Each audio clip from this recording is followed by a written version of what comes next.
अवधूत चिंतन श्री गुरुदेव दत्त श्री स्वामी समर्थ. नमस्कार, मी पूजा आपल्या चॅनेलवर तुम्हा सगळ्यांचं पुन्हा एकदा खूप खूप मनापासून स्वागत करते. तुमच्या सगळ्या इच्छा स्वामी महाराज लवकरात लवकर पूर्ण करत ही स्वामींची प्रार्थना करते व आजच्या आपल्या व्हिडिओला सुरुवात करते. आजचा आपला व्हिडिओ फेस टू फेस नाहीये, कारण आज शाळेचा पहिला दिवस आणि त्याच्यात पाऊस खूप आहे. भरपूर पाऊस इकडे मुंबईला पडतोय आणि दोघी मुलींच्या शाळेचं टायमिंग वेगळं, त्यामुळे 3 ते 4 वेळा आज भिजले. त्यामुळे फेस टू फेस करण्याची देखील क्षमता नाहीये. आज व्हिडिओ देखील आपला लेट येत आहे, पण माहिती सांगणं देखील तितकीच महत्वाची आहे. त्यामुळे म्हटलं चला आज आपण फेस टू फेस नाही तर असा व्हिडिओ करूया.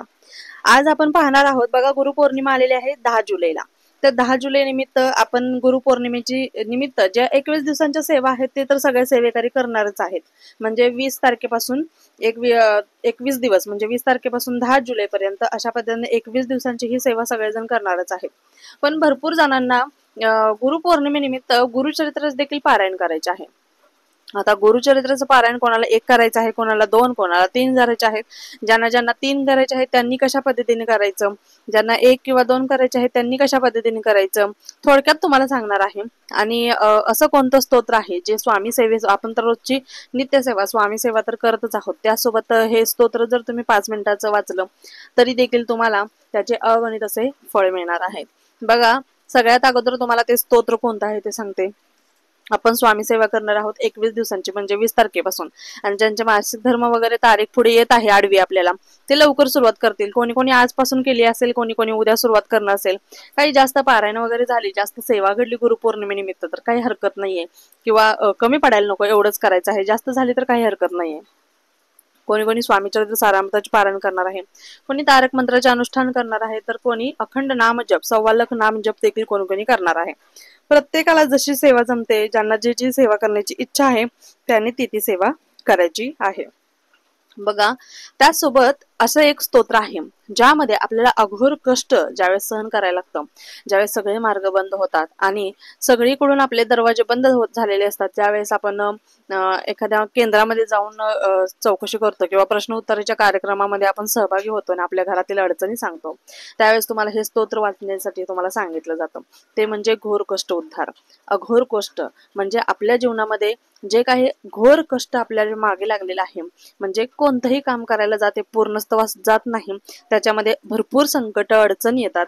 त्यामुळे आपल्याला हे स्तोत्र वाचायचं आहे. ज्यावेळेस तुम्ही स्वामी सेवा तर करणारच आहात, पण त्याचसोबत जर तुम्ही हे घोर कष्ट उद्धार स्तोत्र रोज एकदा किंवा तुम्ही 21 दिवस जरी ही सेवा केली घोर कष्टाची, बघा रोज सायंकाळच्या वेळेस दिवे लागण्याच्या वेळेस तुम्हाला घोर कष्ट उद्धार स्तोत्र वाचायचं आहे. म्हणजे काय करायचं, 51 वेळा वाचा. तुम्ही 11 वेळा, 21 वेळा किंवा 51 वेळा वाचू शकता. जर तुमच्या जीवनामध्ये खूप क्रिटिकल प्रॉब्लेम सुरू आहेत, खूप आर्थिक परिस्थिती मोठी आलेली आहे, तर तुम्ही 51 वेळा आवर्जून संकल्प घेऊन ही सेवा करा. नक्कीच तुम्हाला त्याचे फरक भेटतील. बघा, सायंकाळच्या वेळेस तुम्हाला धूप दीप अगरबत्ती लावायची आहे. तुमच्या उजव्या हातामध्ये पिवळी मोहरी घ्यायची आहे. मोहरी तुमच्या पूजा साहित्याच्या दुकानात सहज उपलब्ध होईल. पिवळी मोहरी तुम्हाला घ्यायची आहे. त्याच्यावरती जी अगरबत्तीची रक्षा आहे महाराजांसमोर पडलेली, ती रक्षा त्याच्यावरती घ्यायची आहे. आणि तुम्हाला 51 वेळा घोर कष्टाचा उद्धार स्तोत्र तुम्हाला 51 वेळा बोलायचं आहे. बघा, हे एकदा व्हायला 1 ते 1.5 मिनिटं लागतो. म्हणजे 51 वेळा तुम्हाला बोलायचं आहे. जास्त अवघड देखील नाहीये. आणि जर वाटत असेल पहिल्यांदा आपल्याला अवघड जाते, तर तुम्ही युट्यूबला लावून द्या, श्रवण त्याच्या मागे करायचं आहे. जर नित्यसेवेचं पुस्तक असेल तर त्याच्यात देखील असेल, नाही तर तुम्ही प्रिंट काढून आणली तरी देखील चालणार आहे. त्यासोबत दुसरं स्तोत्र आहे ते म्हणजे दत्त बावणे. दत्त उपासना करण्याची देखील भरपूर जणांची इच्छा असते. भरपूर असे देखील सेवेकरी आहेत, जे दत्त सेवेकरी आहेत, ते पहाटेचे ब्रह्ममुहूर्तावरती उठून दत्त नामस्मरण करतात, दत्त उपासना करतात. आणि ज्या घरामध्ये पहाटेची ब्रह्ममुहूर्तावरती दत्त उपासना केली जाते त्या घरामध्ये वाईट शक्तींना थारा दिला जात नाही.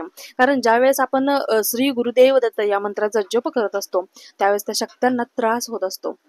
म्हणजे एक प्रकारे दत्त महाराज त्या शक्त्यांना देखील शिक्षा देत असतात. आणि कधी कधी आपल्याला देखील त्रास होतो, कारण त्या शक्त्या आपल्या जे काही आपण उच्चार करत आहोत, जे काही नामस्मरण करत आहोत, सेवा करत आहोत, ती सेवा आपण थांबवावी यासाठी आपल्याला ते प्रोत्साहित करत असतात. म्हणजे आपल्याला मार्गामध्ये काहीतरी अडचणी आणत असतात, आपल्याला काहीतरी म्हणजे काहीतरी त्रास होतो. म्हणजे एक प्रकारे बोबडी वळणे वगैरे असं कधी कधी होतं. ज्या घरामध्ये वाईट शक्तीचा प्रभाव आहे त्या घरामध्ये असं होतं. पण ज्या घरामध्ये दत्त उपासना केली जाते त्या घरामध्ये दत्त महाराज स्वतः त्या घराचं रक्षण करत असतात. त्यामुळे दत्त उपासना म्हणजे बघा, एक प्रकारे तुम्ही दत्त महाराजांचा जे श्री गुरुदेव दत्त आहे, हा मंत्र आहे तो तुम्ही उच्चार करू शकता, जप करू शकता, किंवा दत्त उपासनामध्ये तुम्ही दत्त भावानी देखील म्हणू शकता. दत्त भावानी रोज तुम्ही 1 वेळा म्हणा किंवा 21 दिवस तुम्ही रोज 11 वेळा जरी म्हटली तरी देखील चालणार आहे. जे आपण स्वामी सेवा करणार आहोत त्यासोबतच दत्त उपासना. आता भरपूर जणांची अशी देखील इच्छा असते की आम्हाला गुरुचरित्राचे पारायण करायचे आहे. 3 कोणाकोणाला गुरुचरित्राचे पारायण करायचे आहेत. पण ते 3 गुरुचरित्राचे पारायण कशा पद्धतीने करायचं, तर तुम्ही 20 तारखेला सुरुवात करायची आहे. 21 दिवसामध्ये तुमचे 3 गुरुचरित्राचे पारायण कंप्लीट होतात. म्हणजे 1 ते 7 दिवस, म्हणजे 20 तारखेपासून तुम्हाला 20 तारखेपासून तुम्हाला सुरुवात करायची आहे. आणि तुमचे जे 7 दिवस कंप्लीट झाले की 8व्या दिवशी तुम्हाला परत पहिल्या पानापासून तुम्हाला सुरुवात करायची. म्हणजे 20 तारखेला पहिला अध्याय तुम्ही सुरुवात करणार. तुमच्या 7 दिवसात एक पारायण कंप्लीट होणार आहे, जे काही 53 अध्याय आहेत ते. नंतर 7व्या दिवशी 53 अध्याय कंप्लीट झाले की 8व्या दिवशी तुमचा परत पहिला अध्याय येणार आहे. आणि त्याचं उद्यापन ज्यावेळेस तुमचे 3 गुरुचरित्राचे पारायण कंप्लीट होतील त्यावेळेसच त्याचं उद्यापन येणार आहे. पहिलं झाल्यावर लगेच उद्यापन करायचं, दुसरं झाल्यावर लगेच उद्यापन करायचं असं नाही. ज्यांना 3 करायचे आहेत त्यांच्यासाठी आहे. आणि ज्यांना 1 करायचं आहे त्यांनी कशा पद्धतीने करायचं या संबंधीचा, गुरुचरित्राचे पारायण 1 कसं करायचं या संबंधीचा वेगळा सेपरेट व्हिडिओ नक्कीच घेऊन येईन. ज्यांना 3 गुरुचरित्राचे पारायण करायचे आहेत त्यांनी 20 तारखेपासून सुरुवात करा. म्हणजे तुमचे 21 दिवसात तुमचे 3 पारायण कंप्लीट होतात. यावेळेस देखील जे गुरुचरित्राचे जे काही नियम अटी आहेत त्या सगळ्या पाळायच्या आहेत आणि मगच आपल्याला सेवा करायची आहे. कांदा लसूण वर्ज्य आहे, ब्रह्मचर्याचं पालन करावं लागणार आहे. जे काही कडधान्य वगैरे खायचे नाहीये, तर एक धान्य जे आपल्याला जेवण आहार घ्यायचा आहे ते घ्यायचं आहे. त्याच पद्धतीने परान्न टाळायचं आहे. कधी कधी आपल्याला गावी जावं लागतं किंवा लग्न कार्य असतं, अशा वेळेस काय करायचं बघा. इमर्जन्सी असेल अशा वेळेस परांना आपण घ्या, पण 3 वेळा गायत्री मंत्र म्हणा, 3 वेळा महामृत्युंजय मंत्र म्हणायचा आहे, नंतर ग्रहण करायचं आहे. कोणी कोणी म्हणेल की आता आम्ही अक्कलकोटला, तुळजापूरला, गाणगापूरला जाणार आहोत तर तिथे काय करू.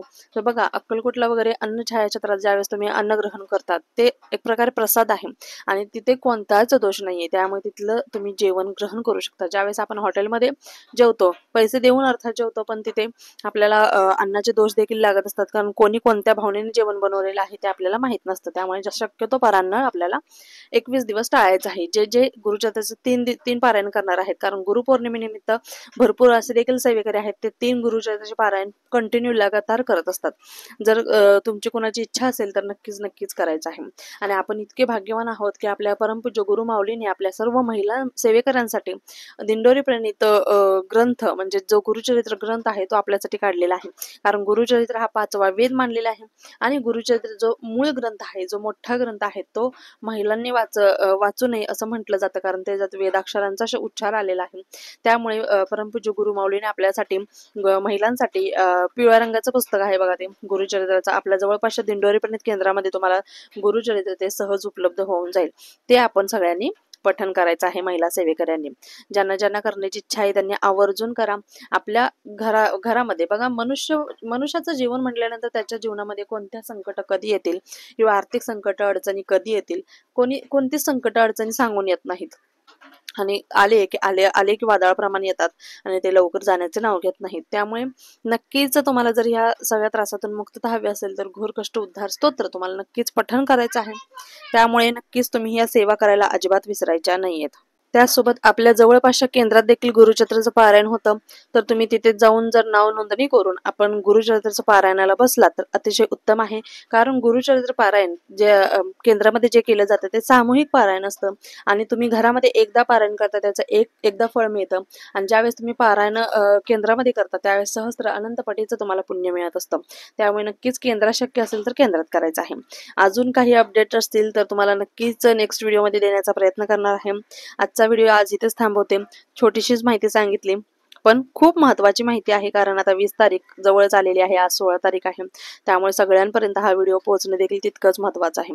ज्या दिवशी तुम्ही हा व्हिडिओ पाहाल, 20 तारखेनंतर जरी हा व्हिडिओ पाहिलात तरी देखील त्या दिवसापासून तुम्ही या सेवेला सुरुवात करू शकता. त्यामुळे नक्कीच सेवा करा, सेवेकरी बना आणि सेवेकरी घडवायचे आहेत. आणि त्याचसोबत आपल्याला जितका होईल तितका आपल्या सेवेचा बँक बॅलन्स वाढवायचा आहे. त्यामुळे नक्कीच प्रत्येकाने या सेवा करायला अजिबात विसरू नका. व्हिडिओ आवडला असल्यास व्हिडिओला लाईक करा, शेअर करा, सबस्क्राईब करा. पुन्हा एकदा भेटू अशाच एका नवीन व्हिडिओ सोबत. तोपर्यंत झालेली सेवा स्वामींच्या रुजू करते. श्री स्वामी समर्थ. धन्यवाद.